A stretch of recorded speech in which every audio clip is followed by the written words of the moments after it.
नमस्कार, आभार, अभिनंदन, स्वागत आप सभी का 1.25 लाख में। 1.25 लाख में पहला सवाल ये कि आज इंट्राडे में जो रिकवरी देखने को मिल रही है, क्या उस पर भरोसा कर सकते हैं। सवाल नंबर 2, ईरान इजराइल युद्ध की स्थिति जिस तरीके से आगे बढ़ रही है, ऐसे में क्या बाजार में से अब थोड़ा समय के लिए दूर होना बेहतर है या हर गिरावट पे खरीदारी करना बेहतर विकल्प है। सवाल नंबर 3, यहाँ पर अभी जो अगर रणनीति बनानी हो तो कहाँ पर जो है खरीदारी करने के अच्छे मौके दिखाई दे रहे हैं। इन तमाम सवालों के साथ साथ जो बड़ी संख्या में सवाल जो है लगातार आप लोगों की तरफ से आ रहे हैं, उनके प्रश्नों के उत्तर भी देंगे। तो लगातार बने रहिए हमारे साथ। आज के विशेष मेहमान का वेलकम करते हैं। हमारे साथ डॉक्टर रवि सिंह जी जुड़ चुके हैं हफ्ते के पहले कारोबारी दिन। रवि जी, बहुत बहुत स्वागत आपका। सबसे पहली टिप्पणी बाजार पर जानना चाहेंगे। ओ वाह, क्या ड्रेस पहन के आए हैं सर, शानदार, ज़बरदस्त स्मार्ट लग रहे हैं। तो पहली टिप्पणी बाजार पे सर, ये जो शानदार रिकवरी आपके आगमन पे बाजार पे देखने को मिल रही है और 24,900 के ऊपर बाजार जाता हुआ, डर काफ़ी ज़्यादा है क्योंकि कच्चे तेल की कीमतें ऊपर जा रही हैं, गोल्ड में तेज़ी देखने को मिल रही है, कई सारी अनिश्चितताएं एकदम से आ गई हैं। आपकी टिप्पणी बाजार पे अभी क्या स्ट्रेटजी होनी चाहिए।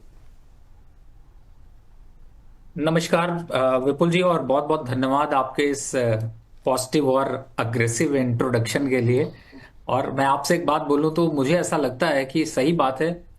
चिंता इस बात की हो रही है कि जब ऐसा माहौल है उसके बावजूद भारतीय बाजार जो है वो ऊपर की तरफ बढ़ रहे हैं, तो क्या ये रैली सही रैली है या फिर ये कहीं ना कहीं से आपको धोखा दे सकती है। इन दोनों चीजों को अगर समझने की कोशिश करें तो थोड़ा कंफ्यूजन तो जरूर है यहाँ पर। और मुझे ऐसा लगता है कि मैं थोड़ा सा अपॉर्चुनिटिस्ट बनूंगा क्योंकि गोल्ड के प्राइसेस बहुत हाई हैं, क्रूड ऑयल के प्राइसेस बहुत हाई हैं, जियो पॉलिटिकल टेंशन ठंडा नहीं हो रहा है और इन मार्केट की तेजी पे भरोसा नहीं हो रहा है। तो अभी के हिसाब से अगर देखते हैं जो करंट लेवल चल रहा है, इसमें 25,000 एक रेजिस्टेंस के तरीके से नजर आ सकता है और ऊपर साइड पे 25,200 से ऊपर मार्केट सस्टेन नहीं करेगी, लेकिन 24,800 का एक स्ट्रॉन्ग सपोर्ट भी है। तो लॉन्गर टर्म पे ये रेंज आपको देखने को मिल सकती है। ठीक, तो अभी थोड़ी सी आशंका, चिंताएं हैं, खासतौर से कुछ स्थिति जो अपने हाथ में नहीं है, क्योंकि आपको दूसरी दुनिया में क्या हो रहा है उस पर नज़र रखनी है। ऐसे में थोड़ा सतर्क रहते हुए ट्रेड करें, वो ज़्यादा बेहतर है। और जो लेवल्स आपको बताए गए हैं उनका अवश्य आप ध्यान रखें। बड़ी संख्या में दर्शक आपसे जुड़ना चाह रहे हैं और प्रश्न पूछना चाह रहे हैं। पहला प्रश्न हमारे जो प्राइम मेंबर हैं संग्राम सिंह राजावत जी का लेते हैं। कह रहे हैं एक दिन भी सवाल नहीं लिया गया है मेरा, आज ही आपका सवाल ले लिया गया है सर। तो पहला प्रश्न, इनका 2 सवाल है। अच्छा, टाटा मोटर्स पे और बजाज हाउसिंग फाइनेंस पे। टाटा मोटर्स में आज दबाव देखने को मिल रहा है और बड़ा दबाव देखने को मिल रहा है। कह रहे हैं 100 शेयर 700 के भाव पर इन्होंने लिए करके रखे हुए हैं। बजाज हाउसिंग फाइनेंस पे बात करते हैं, पहले जरा टाटा मोटर्स लेके आते हैं। सर, यहाँ जेएलआर की तरफ से कुछ एक कमेंट्री आई सर, और इन्होंने कहा कि जो इनका मार्जिन्स है प्रॉफिट के, वो लास्ट ईयर जैसे नहीं रहेंगे और कंसर्न दुनिया भर में देखने को मिल ही रहे हैं। तो वो भी जेएलआर, चूँकि इनकी बिक्री जो है वो बाहर ज़्यादा होती है, तो वो एक चिंता जो है जेएलआर को लेकर के टाटा मोटर्स के लिए बनी हुई है। आज एक समय 5% तक टूट गया था, अभी भी 4% का दबाव टाटा मोटर्स पे। कैसे देख रहे हैं सर आप, और क्या ये जो गिरावट है कोई बाइंग अपॉर्चुनिटी है या और नीचे आने का वेट करना चाहिए। और दूसरा, इन्होंने जो खरीद रखे हैं 700 पे, इनके लिए क्या सलाह रहेगी। बहुत अच्छी बात है, क्योंकि इस समय देखिए आपने टाटा मोटर का जिक्र किया और मैं आपके जो दर्शक रेगुलर हैं उनको ये वो अगर मेरा प्रोग्राम आपका प्रोग्राम देखते होंगे तो ये जानते होंगे कि डॉक्टर रवि सिंह ने टाटा मोटर को कभी बाय नहीं दिया और हमेशा ऊपरी लेवल्स पर हमेशा निकलने की बात कही है। और इस समय भी वही हालात देखे, जब ये 720 730 था तब मैंने कहा था कि अब छोड़ना बनता है। उसका रीजन यही था क्योंकि जो आगे कमेंट्री चलती रहती है जिस हिसाब से मोमेंटम होता है वो काफी रिस्की हो जाता है। फिलहाल 700 पे जो बाय है उसको यहां पर एग्जिट करने की राय है। सिचुएशन थोड़ी खराब है, 650 तक के आंकड़े आ सकते हैं। चॉइस आपकी, अगर आप लॉस बुक करना चाहते हैं तो लॉस बुक कर लीजिए। 650 आता है, वहां पर पूछ लीजिएगा कि खरीदना है नहीं खरीदना है। मार्केट का कि ट्रेंड को ही फॉलो करते हैं और ट्रेंड से अगेंस्ट चलने की कोशिश नहीं करते हैं। फिलहाल हर समय मार्केट में वोलेटिलिटी देखने को मिलती है, लेकिन फिलहाल टाटा मोटर के ना तो फंडामेंटल यहां पर सपोर्ट दे रहे हैं ना टेक्निकल सपोर्ट दे रहे हैं। चार्ट पर बुरी तरीके से टूटा है और अच्छा चार्ट जो था वो खराब होकर के अब निगेटिव ट्रेंड या साइडवेज ट्रेंड की तरफ बदल गया है। मुझे ऐसा लगता है कि अगर आप बने रहेंगे तो ये आपकी मर्जी है, मेरी मर्जी है कि एक बार एग्जिट होना चाहिए। तो 16 रुपए का लॉस हो रहा है इनके लिए या किसी के लिए भी, मान लीजिए थोड़ा और ऊपर भी लिया हो किसी ने, उनके लिए सलाह ये है लॉस अभी के लिए बुक कर ले, खरीदना हो तो 650 के खरीदे, यही कहा है ना सर आपने? जी बिल्कुल, देखिए आपने विपुल जी बहुत बढ़िया बात कही कि इस समय अभी निकल जाएं और खरीदना है तो 650 के लेवल को देखें। देखिए मैं ये नहीं कहता हूं, मैं हमेशा एक चीज कहने की कोशिश करता हूं, 700 पे लिया, 16 रुपए का लॉस हो रहा है, कोई दिक्कत नहीं है। हम लॉस भी इसी से रिकवर करेंगे, लेकिन सही जगह पर चढ़ने की कोशिश करेंगे जहां प्लेटफॉर्म बराबर है, जहां पर आगे जाने की क्षमता है, आपको मंजिल तक पहुंचा सकता है। अगर पहले खरीद लिया है या अभी 16 रुपए का लॉस आ रहा है, लॉस और बढ़ सकता है, तो स्ट्रैटेजी रिवर्स करने में कोई शर्म नहीं होनी चाहिए, कोई पीछे नहीं हटना चाहिए, कहीं भी ये नहीं सोचना चाहिए, सेकंड डाउट नहीं आना चाहिए। उतार चढ़ाव, उछल पुथल, कहते हैं कि अगर हिलता डुलता है आदमी तो उसी में बरकत है। कुछ एक कहावत थी, मुझे याद नहीं आ रही, शायद मेरे ख्याल से आपको याद आ जाए कि आ, कुछ हरकत में बरकत, कुछ ऐसा करके एक होता था। तो मुझे चलिए। ऐसा लगता है कि शेयर मार्केट में भी वही कहीं ना कहीं से नजर आ रहा है। जी हाँ, ये थोड़ा सा मैं भी भूल रहा हूँ, तो जैसे मुझे याद आएगा तो मैं अपडेट कर दूंगा अपने दर्शकों को। अभी के लिए ध्यान नहीं आ रहा है। चलिए सर, इनका एक सवाल और था बजाज हाउसिंग फाइनेंस को लेकर के, बहुत सारे सवाल रहते हैं बजाज हाउसिंग फाइनेंस को लेकर के, लेकिन खास तौर से जो सी उम्मीदें थी वैसा चला नहीं।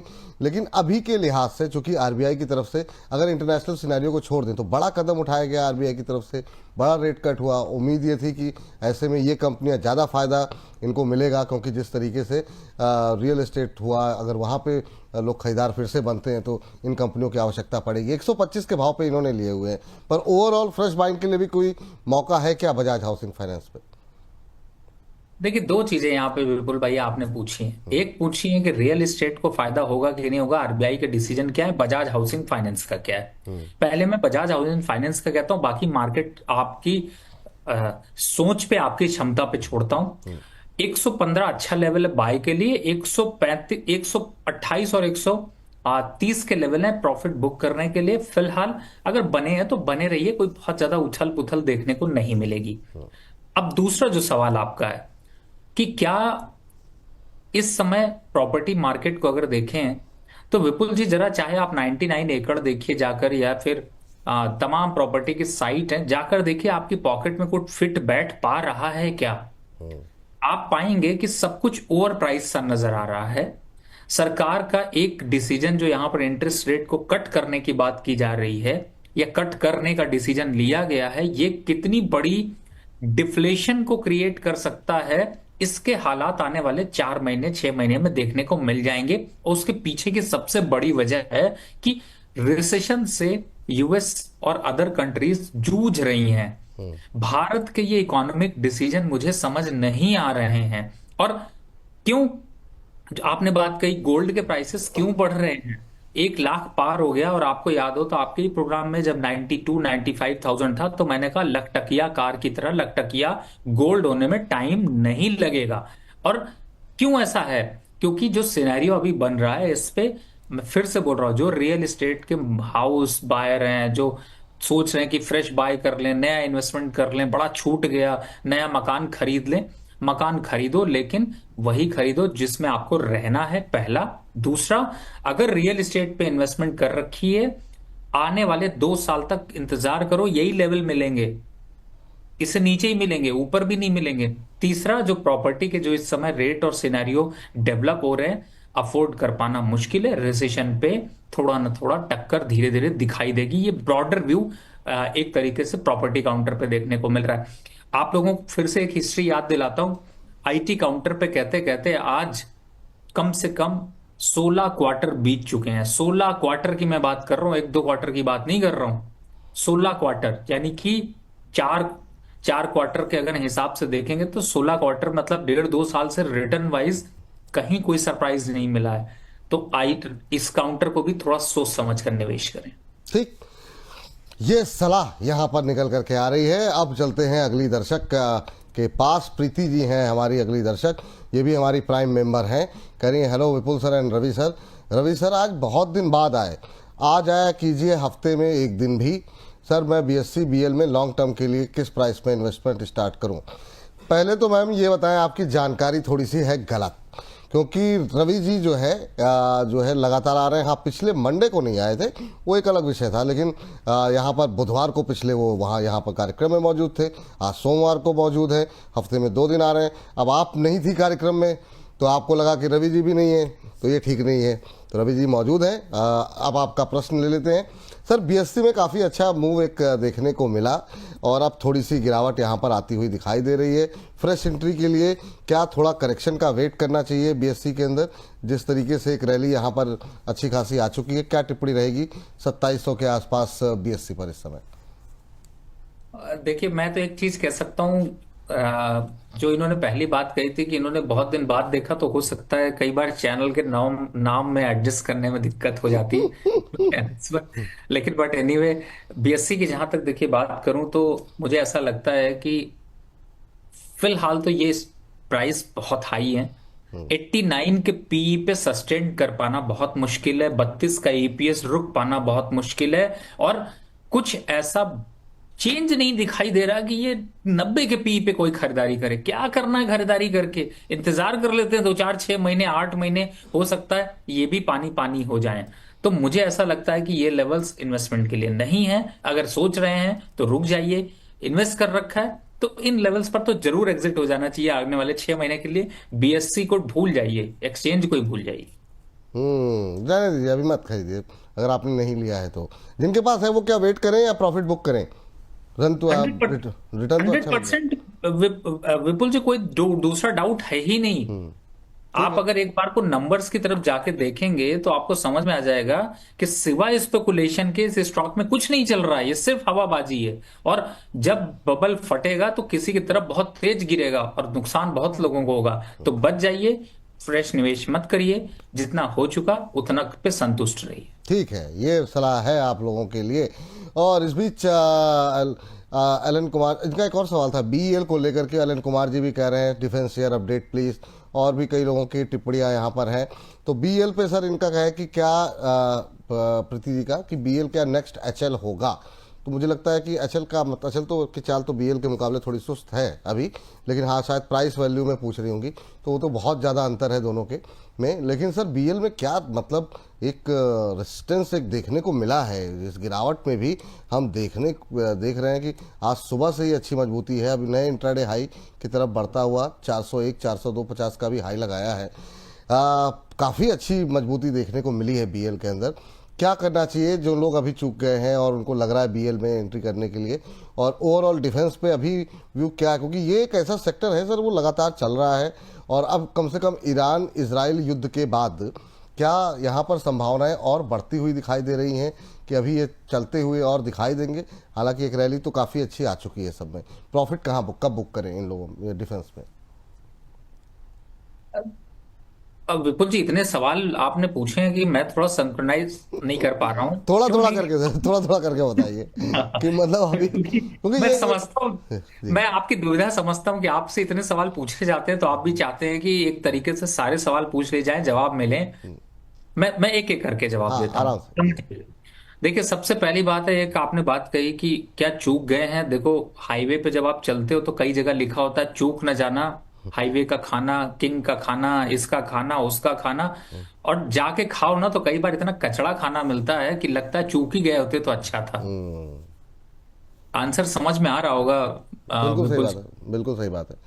तो अब तो देखिए, जी। इस समय आप क्या एक ऐसी पगडंडी पे चल रहे हैं जो पगडंडी आगे हो करके ऊंचाई तो बढ़ा रही है लेकिन उतनी ही पतली होती जा रही है, और आप उस पे चलने की कोशिश कर रहे हैं जहां से गिरने की प्रोबेबिलिटी भी उतनी ही बढ़ रही है जितनी तेजी से ऊपर बढ़ रहा है। क्योंकि फंडामेंटल के बेसिस पे अगर देखें तो शायद इन रेट्स पर मैं बीएल को बिल्कुल खरीदने की राय नहीं दूंगा। हालांकि विपुल जी, आपको याद हो तो बीएल ही एक ऐसा स्टॉक था जिसने मुझे मल्टी बैगर रिटर्न दिया, और हमने इसको कब पकड़ा था ये आपको भी पता होगा। बिल्कुल सही है। तो कहीं ना कहीं से एक सीमा होती है, एक रबर जब आप खींचते हैं तो उसकी एक सीमा होती है, उसके बाद वो टूटने के, चटकने के और नुकसान पहुंचाने की जो है वो प्रवृत्ति बढ़ जाती है। मुझे ऐसा लगता है, देखिए बिल्कुल। और मैं हैरान हूं, आज मैं एक चैनल देख रहा था, मैं चैनल का नाम नहीं लूंगा, बाकी पंडित तो सभी हैं, हम्म, जिसपे ये कहा गया कि इसके प्राइसेस, जैसे आपने अभी कहा एचएएल का क्या होगा, तो एक साहब थे उन्होंने कह दिया ये एचएएल हो जाएगा। आज तो मैं मैंने भी सुना सर, कुछ लोगों ने मतलब 550 तक के टारगेट दिए, 450 के तक के टारगेट तो खैर बहुत जगहों से आ रहे हैं, कई सारे इंटरनेशनल ब्रोकरेज हाउसेज हैं, और उसी सबको सुन करके देख करके लोग भी अब चाह रहे हैं कि अभी फ्रेश एंट्री कर लें क्या बीएल में। जैसे हमारे एक और दर्शक हैं वो भी कह रहे हैं क्या फ्रेश एंट्री बनती है, आज तो 400 का लेवल भी क्रॉस कर गया। मिस्टर सिंह बताइए, मनोज सिंह जी हैं, कह रहे हैं गुड आफ्टरनून मिस्टर सिंह, बताइए BL has crossed 400 now, can we make the position. तो ये इस तरह के सवाल बहुत सारे हैं अगर बीएल को लेकर के। जी सर, अपनी बात कंटिन्यू कीजिए। बिल्कुल, देखिए मैं इसको एक तरीके से कहूंगा कि आप इसकी जगह पे दो तीन स्टॉक्स देखिए। एक जाके आप बीडीएल देखिए, एक जाके आप कोचिन शिपयार्ड देखिए, एक जाके आप भारत फोर्स देखिए, एक जाके आप वी शिपिंग देखिए। क्या नजर आ रहा है? नजर आपको यह आएगा कि इन स्टॉक्स में चढ़त के साथ बढ़त के साथ थोड़ी गिरावट भी देखने को मिल रही। लेकिन बीएल की प्रॉब्लम क्या है कि ये 400 रुपए का स्टॉक चलता है तो लोगों को लगता है मेरी पॉकेट में फिट बैठ रहा है, 400 रुपए खरीदा जा सकता है। लेकिन एचएएल 5000 का खरीदना ज्यादा रिस्की होगा, जीआरएससी। तो इन लेवल्स पर देखिए डिफेंस काउंटर ने ओवर रैली दिखा दी है। जियो पॉलिटिकल टेंशन थोड़ा बढ़ा तो थोड़े दिन और खड़े रहेंगे, लेकिन संभावनाएं यहां पर अब रिटर्न पाने की प्रोबेबिलिटी कम करता जा रहा है। इसीलिए मैं कह रहा हूं कि जिन स्टॉक्स में थोड़ा प्रॉफिट आ रहा है उनमें थोड़ी पोजीशन हल्की कर लीजिए। जब टाइम था मैंने खूब बाय कराया, लेकिन अब टाइम है कि थोड़ी अपनी पतंग को ढील दीजिए और थोड़ा सा पोजीशन को हल्की करिए। 401 402 लेवल पे बाय भी कर लेंगे तो 410 आएगा, 415 भी आएगा, लेकिन कब 350 आ जाएगा ये आपको पता नहीं चलेगा, ये आपकी पॉकेट से फिसल जाएगा। फिर आप पूछ रहे होंगे आप क्या करें सर, 6 महीना बीत गया 350-60 पे पड़ा हुआ है। तो मतलब यही है कि बहुत सोच समझकर मोमेंटम ट्रेड कर रहे हैं तो करिए। लॉन्ग टर्म के हिसाब से प्रॉफिट बुक करना बनता है, चाहे वो बीडीएल हो, बीईएल हो या फिर बीईएल हो। और दूसरी तरफ जहां तक मेजडॉक की बात करें, बिल्कुल अच्छा है। 3135 का रेट चल रहा है, बढ़िया है, लेकिन 2800 आएगा तो ही खरीदेंगे, नहीं तो नहीं खरीदेंगे। छूट गया छूट गया, बहुत सी चीजें खरीदने के लिए बहुत सी चीजें आपसे छूट जाती हैं। तो लेवल्स का बहुत ध्यान रखिए, नहीं तो आगे आने वाले 2-3 सालों में आप फिर सिर्फ और सिर्फ हिस्ट्री बन के रह जाएंगे। जी, तो सर ये जो अभी आपने बोला ना, क्योंकि डिफेंस में बहुत सारे सवाल है इसलिए मैं चाह रहा हूँ 30 सेकंड और बात कर लें इस पर। क्या इसमें कोई भी डिफेंस में अब अपॉर्चुनिटी अभी समाप्त हो गई है, या 5000 के आसपास एचएल जैसे शेयर वो अच्छे लग रहे हैं क्या? क्योंकि यहाँ तो उतनी वैल्यूएशन भी हाई नहीं है जितनी बाकियों की हाई हो गई है, या और कोई डिफेंस का अभी डिफेंस से पूरी तरह दूरी होनी चाहिए? देख विपुल जी, बिल्कुल सही सवाल है और एकदम कड़क सवाल इसलिए है क्योंकि ये आपकी आंखें खोलता है। इस समय देखिए क्या है कि स्टॉक जब चलता है तो एक बड़ी तगड़ी रेंज दिखाता है, उसके बाद फिर स्टॉक का कंसोलिडेशन पीरियड आ जाता है। कंसोलिडेशन पीरियड का मतलब है कि अब वो एक आध महीने 1.5 महीने ना इसी रेंज पे घूमता रहेगा और डिसाइड करने में टाइम लगाएगा। नए बायर को अपॉर्चुनिटी मिलेगी, पुराने बायर निकलेंगे। तो ये जो कंसोलिडेशन पीरियड है वो अब स्टार्ट हो चुका है। तो इन लेवल्स पर खरीदारी करना या इस समय रुकना दोनों रिस्की है, 50-50%। तो अब अगर खरीदारी करने का मौका है तो जैसे मैं बता रहा हूं लेवल्स जो आपको, जैसे आपने एचएएल की बात की, बिल्कुल अगर मुझे 45-4600 मिलेंगे मैं फिर से खरीदने की सोचूंगा, 5000 पे नहीं खरीदूंगा। मैक्सडॉक अगर 2800 मिलेगा तो खरीदूंगा, नहीं तो छोड़ दूंगा। पारस डिफेंस 1550 पे मिलेगा तो खरीदूंगा, नहीं तो छोड़ दूंगा। कोचिन शिपयार्ड वापस से 1800 मिलेगा तो लूंगा, नहीं तो 2200-2300 पे पूरा माल छोड़ दूंगा। तो एक एक करके इसीलिए मैं ले रहा हूं जिससे कि आप क्लियर हो जाए। बीडीएल पे 100% पोजीशन काटनी बनती, 1600 के आंकड़े फिर से आएंगे और इनमें अब टाइम नहीं लगेगा, क्योंकि अब अगर देखिए जिस हिसाब से मार्केट की कंडीशन है, जो इक्विटी मार्केट में चर्निंग देखने को मिल रही है, वो कहीं ना कहीं से दिखा रही है कि कुछ सेक्टर्स में आपको गंभीरता से प्रॉफिट बुकिंग देखने को मिल सकती।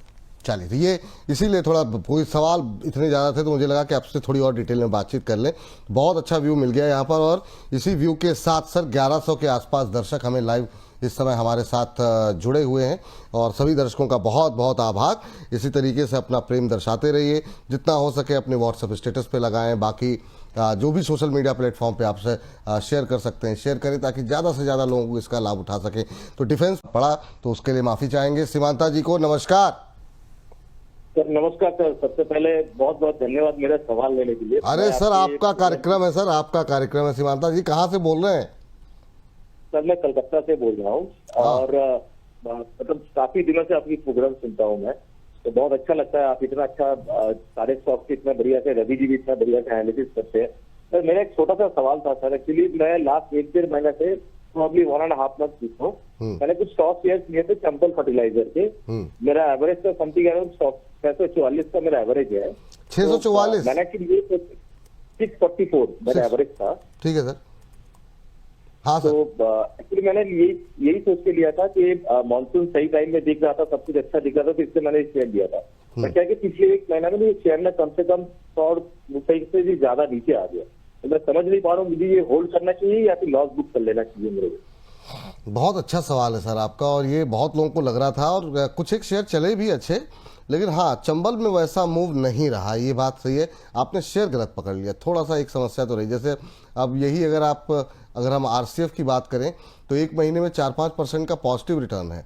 चंबल को अगर हम देखेंगे पिछले 1 महीने के अगर रिटर्न की बात करेंगे तो चंबल के अंदर 1 महीने के अंदर करीब करीब 13% का नेगेटिव रिटर्न है।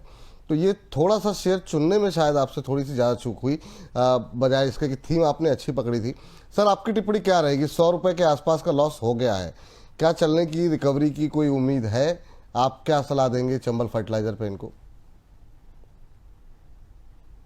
देखिए मैं एक चीज यहाँ पे ये कहना चाहूंगा, मैं जब अभी ये बता रहा था और आपने जो थीम पे बात करी और जो सर ने बात बोली, मैं उसी पे आता हूँ।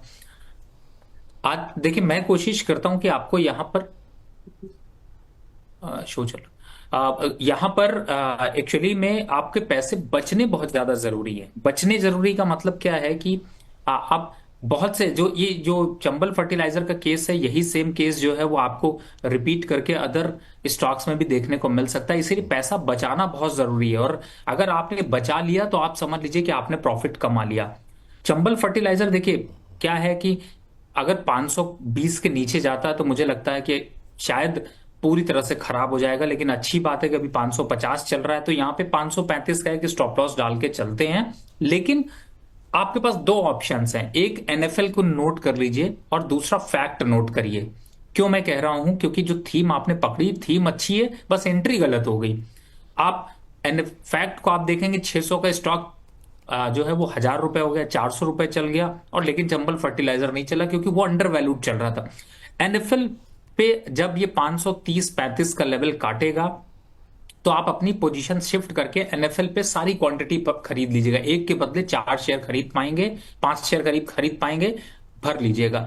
उसके बाद मुझे एक बार कॉल कर लीजिएगा, मतलब कि आप विपुल जी को वापस से तंग कर लीजिएगा, लेकिन ये एक्सरसाइज कर लीजिएगा। मुझे ऐसा लगता है कि आपको लॉस जरूर हो रहा है, लेकिन लॉस से प्रॉफिट होने में टाइम लगेगा, लेकिन कन्वर्ट जरूर हो जाएगा। तो थोड़ी सी स्ट्रैटेजी बदलते हैं और यहां पर इस तरीके से करते हैं। एनएफएल का ध्यान रखिएगा, जब 535 कटेगा तभी एनएफएल पे चढ़िएगा, नहीं तो होल्ड करके रखिए। चलिए, तो ये बात यहाँ पर निकल करके आती हुई, और इस बीच चलते हैं अगले दर्शक जो कि हमारी खुशबू कपूर जी हैं। खुशबू जी कह रही हैं नमस्ते बोथ सर, नमस्कार। कह रही हैं सुबह से पूछ रही हूँ आरवीएनएल में fresh buying and target please बता दीजिए। सर डिफेंस के बाद क्या रेलवे में आएगी जान? ये महत्वपूर्ण सवाल इसलिए क्योंकि डिफेंस काफ़ी चल चुका। आपके चेहरे की मुस्कुराहट बता रही है कि फिर वही पूछ रहा है, लेकिन कोई बात नहीं, लोगों के सवाल रहते हैं और नंबर भी अच्छे मिलते हैं, तो कोई बात नहीं। लेकिन ये बहुत लोग कह रहे हैं कि जो एक सुस्ती आ गई, गिरावट आ गई रेलवे के अंदर, तो क्या अब डिफेंस के बाद ये ऐसा सेक्टर है क्या जो चल सकता है पीएसयूज में? आपकी टिप्पणी क्या रहेगी? ये फिलहाल इनका सवाल तो आरवीएनएल को लेकर के है। अभी 406-407 के आसपास फ्रेश एंट्री करना चाह रही हैं। 380 से पहले फ्रेश एंट्री नहीं बनती, और आपने बिल्कुल सही कहा। अगर डिफेंस के बाद थोड़ा कॉन्फिडेंस कोई दे रहा है तो वो रेलवे है, लेकिन रेलवे भी कंसोलिडेशन जोन में है और 3 से 5% के करेक्शन के बाद ही अट्रैक्शन लौटेगा। तो अभी फिलहाल वेट कर लीजिए, 380 के लेवल आएंगे, जरूर बाय करेंगे।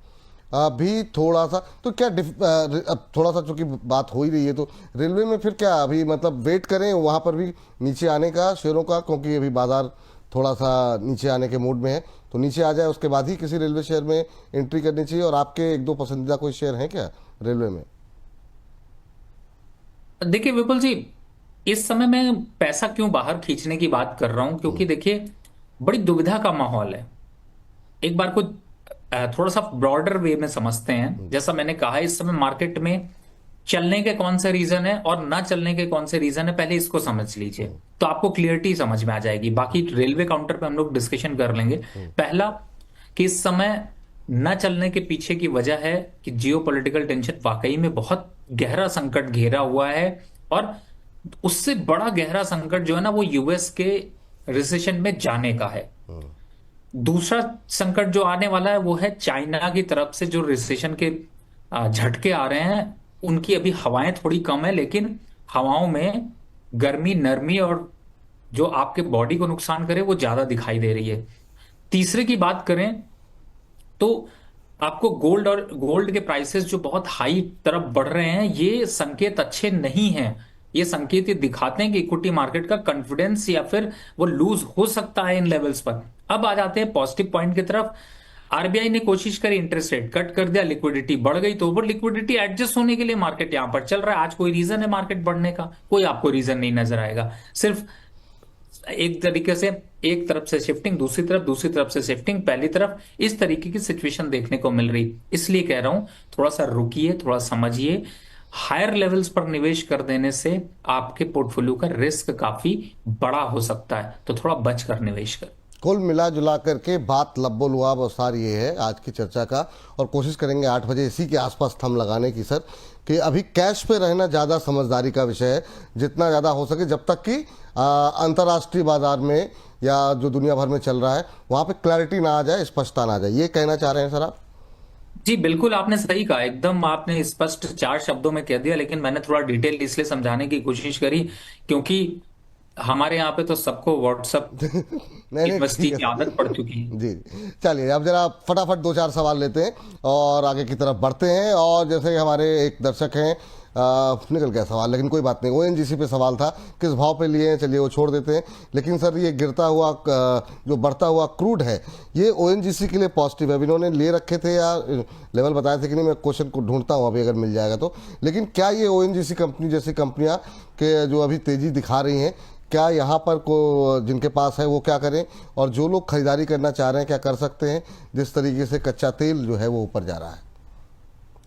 देखिए इस स्टॉक में तो दम है ही है, और मैं चाहूंगा कि आप ये जो शो के अंत में जो शो लगाते हैं उसके लिए कॉल नोट कर लें, क्योंकि मैं चाहता हूं कि इस तरीके की कॉल्स को हम लोग देते रहें। बिल्कुल बिल्कुल सर, हाँ। बिल्कुल, ओएनजीसी को करंट मार्केट प्राइस, चाहे वो 255 हो, 254 हो, 253 हो, 252 हो, इन लेवल तक बाय करना है। टारगेट होगा इसका 265 रुपए का, और स्टॉप लॉस बनता है यहाँ पर 247 रुपए का।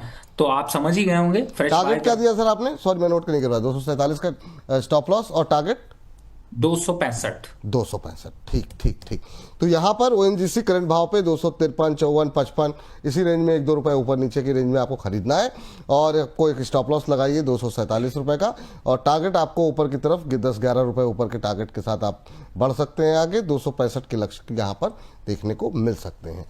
ये यहाँ पर जो है राय निकल के आ रही है। इस बीच अगले दर्शक के पास चलते हैं। हमारे साथ सिंह साहब जुड़ चुके हैं। सिंह साहब नमस्कार सर, सुन पा रहे हैं आप मुझे? चल लगता है उनसे संपर्क टूट गया है, कोई बात नहीं, आगे बढ़ के बातचीत करेंगे उनसे। लेकिन उससे पहले जरा इंडियन बैंक पे उनका प्रश्न था। 634 पे ले रखे थे, 100 शेयर इनके पास हैं। बैंकों पे क्या करें सर? कनक सिंह जी इंदौर से पूछ रहे थे, फोन लाइन उनकी कट गई, और इस बीच 1250 से ज़्यादा दर्शक हमें इस समय देख रहे हैं लाइव पे। तो अब आप लोग संख्या बल को आज नया हाई बना दीजिए 1500 के आसपास, जितना ज़्यादा हो सके जो है लोगों तक पहुंचाने की कोशिश कीजिए इस कार्यक्रम को। और सर आपकी टिप्पणी इंडियन बैंक पे 600 से ऊपर की खरीद है इनकी, 634 की। देखिए 633 चल रहा है, लेकिन 660 की क्षमता रखता है, घबराने की जरूरत नहीं। 620 का एक स्टॉप लॉस, थोड़ा लंबा स्टॉप लॉस जरूर दे रहा हूं, लेकिन मुझे ऐसा लगता है चलने दीजिए, घबराने की कोई बात नहीं है। घबराने की कोई बात नहीं है। यहाँ पर प्रो ट्रेडर जीत हैं, कठिन कठिन का नाम आप लोग ढूंढ ढूंढ के रखते हैं। कह रहे हैं कि सर अदानी पावर पे इन्होंने 272 पे बाय किया हुआ है 602 पर। और मेरा सवाल अदानी पावर के साथ साथ अदानी पोर्ट पर भी रहेगा, क्योंकि ये सर ये जो खबर निकल करके आई कि वहाँ पर जो